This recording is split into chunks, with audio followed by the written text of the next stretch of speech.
This channel does not promote any violent, harmful or illegal activities. All content provided by this channel is meant for educational purpose only.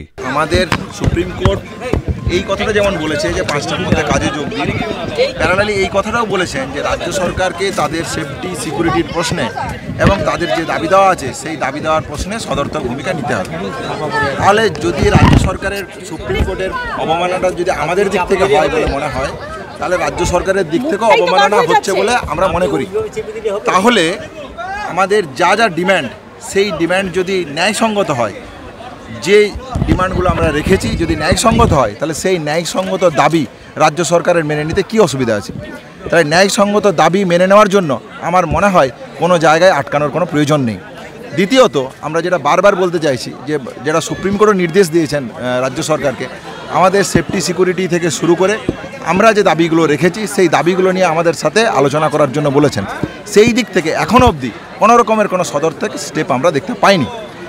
দ্বিতীয়ত হচ্ছে, যে ঘটনাগুলি জায়গা উঠে এসছে আমাদের 9 তারিখের ঘটনাকে কেন্দ্র করে, তাহলে সেই ঘটনাগুলি এবং যার সাথে এই নৃশংস ঘটনা ঘটেছে তার পরিবারের পক্ষ থেকেও যে জায়গাগুলো উঠে এসছে সেই জায়গা থেকে এটা পরিষ্কার যে এই দাবিগুলি ন্যায়সঙ্গত। তাহলে এই দাবি যতক্ষণ না মেটানো হচ্ছে ততক্ষণ আমরা কীভাবে বলতে পারি যে আমরা এই আন্দোলন তুলে নেব? তাহলে আমরা এই আন্দোলন তুলতে পারি না, কারণ আমাদের দাবি অত্যন্ত ন্যায়সঙ্গত, যেটা আপনাদের কাছে এতক্ষণ অবধি রাখা হলো। তাহলে সেই দাবি যখনই যে মুহূর্তে মেনে নেওয়া হবে সেই মুহূর্তেই আমরা আমাদের আন্দোলনের পরবর্তী কর্মসূচি নিয়ে অবশ্যই সদর্থক ভূমিকা জানাবো। সুপ্রিম কোর্টও বলেছে যে এখানে বেশ কিছু তথ্য প্রমাণ অস্পষ্ট, যেমন 4:30-এর পর যে ফুটেজ দেওয়া হয়েছে সেখানে 27 মিনিটের ফুটেজ দেওয়া হলেও তার মধ্যে বেশ কিছু গ্লিচ আছে। তারপরে 6টার পর কোথাও হয় না ভারতবর্ষে, এক্ষেত্রে হয়েছে পোস্টমর্টেম। এই জায়গাগুলোতে আপনারা কি দাবি রাখছেন? কারণ এখন তো আর দ্বিতীয়বার করে করার সুযোগ নেই। শুরুর দিন থেকে এই কথাগুলো বলে আসছি। আচ্ছা, বোমটা একটু নামান না। শুরুর দিন থেকে যে কথাগুলো বলে আসছি যে এফআইআর করতে এত দেরি হলো কেন, পোস্টমর্টমের ক্ষেত্রে যে অপ্রাসঙ্গিকতার প্রশ্নগুলো আসছে সেগুলো হলো কেন। প্রথমত তো পোস্টমর্টম করতেই চাইছিল না জুডিশিয়াল ম্যাজিস্ট্রেটের সুপারভিশনের মাধ্যমে, সেগুলো আমাদের আন্দোলনের চাপেই হয়েছিল। তৃতীয়ত হচ্ছে যে ক্রাইম সিনকে কর্ডন করা হলো না কেন। চতুর্থত দেখা যাচ্ছে যে এত লোকজন ওখানে ঢুকছে কেন। পঞ্চমত দেখা গেল যে এসআইটির যে এভিডেন্স ট্যাম্পারিং, যে এভিডেন্স তথ্য লোপাটের প্রশ্ন আসছে সেইগুলো উঠে আসছে, সেখান থেকে স্বাস্থ্য ভবনের কর্তা ব্যক্তিরা জড়িত বলে উঠে আসছে। তাহলে এই যে এত অভিযোগ, এই অভিযোগগুলোর সুস্পষ্ট তদন্ত প্রক্রিয়ার মাধ্যমে যে তদন্তের গতি প্রকৃতির জায়গা থেকে উঠে আসা প্রয়োজন, এটাও আমরা বারবার মনে করছি। আমরা আস্থা রেখেছি সিবিআইয়ের উপর। আমরা মনে করি যে সিবিআইয়ের কাছে যে সময়সীমা দেওয়া হয়েছে সেই সময়সীমার মধ্যে আমরা যেহেতু স্বাস্থ্যের পরিষেবার সাথে জড়িত, সুপ্রিম কোর্ট যেটা বারবার বলেছেন, সেই জায়গা থেকে এই তদন্তের গতি প্রকৃতির জায়গাকে অতি দ্রুততার সাথে এই সমস্যার সমাধান যদি না করা হয়, তাহলে এই যে প্রশ্নগুলো উঠে আসছে এই প্রশ্নের উত্তর কোথায়? তাহলে সেই জায়গা থেকে আমরা বারবার যেটা বলতে চাইছি, আমাদের যে লেজিসলেটিভ ডিমান্ড আমরা রেখেছি সেই ডিমান্ডকে অবিলম্বে মেনে নেওয়া হোক এবং এই ডিমান্ডকে গ্রহণযোগ্যতা দেওয়া হোক।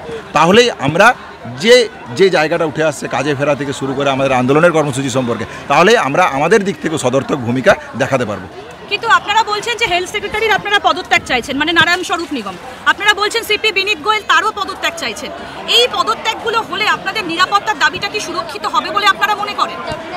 সুরক্ষার দাবিতে আমরা কিছুটা এগোবো বলে আমরা মনে করি, কারণ আমরা মনে করি যে আমাদের বিচারের জন্য যে প্রথম দাবি, সেই দাবির সাথে এই 2-3টে দাবি অত্যন্ত ওতপ্রোতভাবে জড়িত।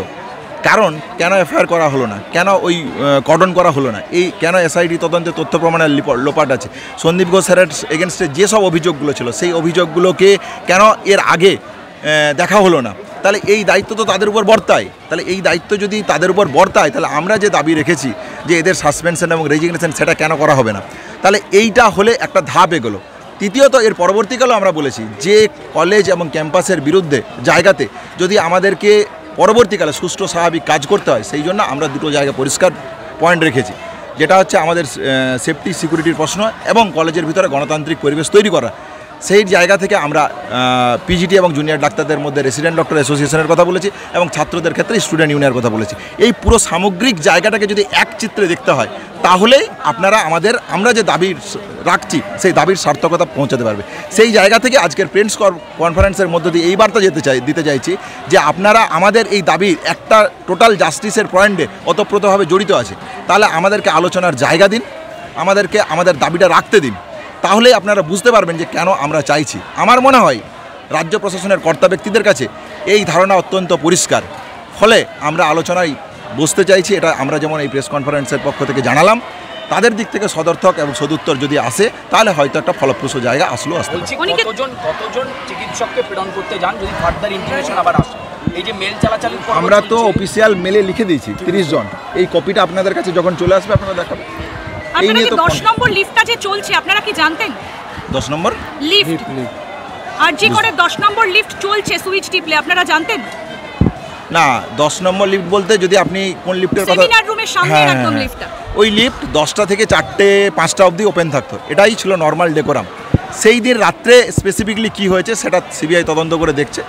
বারবার তো বলছি এই যে ঘটনাগুলো আসছে, শুধু এই আগের যে অভিযোগগুলো বললাম প্লাস এই যে অভিযোগগুলো উঠে আসছে, এইগুলো দেখার জন্যই তো সিবিআই ইনভেস্টিগেশন চলছে। তাহলে অতি দ্রুততার সাথে সিবিআই যদি এই কাজগুলো না করে তাহলে এই জাস্টিসের প্রশ্নে যে যে জায়গাগুলো আসছে, আমরা তো বারবার বলছি যে সুপ্রিম কোর্টের এই ঘটনার পরেও আমরা বলছি যে পার্ক স্ট্রিট যেমন বিচার পায়নি, কামদুনি যেমন বিচার পায়নি, হাতরাস যেমন বিচার পায়নি, উন্নাও যেমন বিচার পায়নি, আমাদের একটা জায়গায় মনে হচ্ছে এই বিচার যত বিলম্বিত হবে, যত দেরি হবে, তাহলে বিচারের প্রশ্নের গ্যাপটা আরও বাড়তে থাকবে।